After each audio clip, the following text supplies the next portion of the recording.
যে কোনো মাসের নতুন চাঁদ, এমনকি রোজা ও ঈদের চাঁদ দেখার দোয়া একটি। হযরত রাসূলুল্লাহ সাল্লাল্লাহু আলাইহি ওয়াসাল্লাম নতুন চাঁদ দেখলে এই দোয়া পড়তেন। উচ্চারণ: আল্লাহুম্মা আহিল্লাহু আলাইনা বিল উমনি ওয়াল ইমানি ওয়াস সালামাতি ওয়াল ইসলামি রাব্বি ওয়া রাব্বুকালাহ।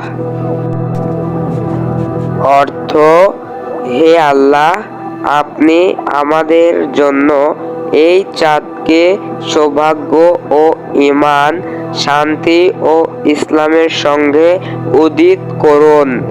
আল্লাহই আমার ও তোমার রব।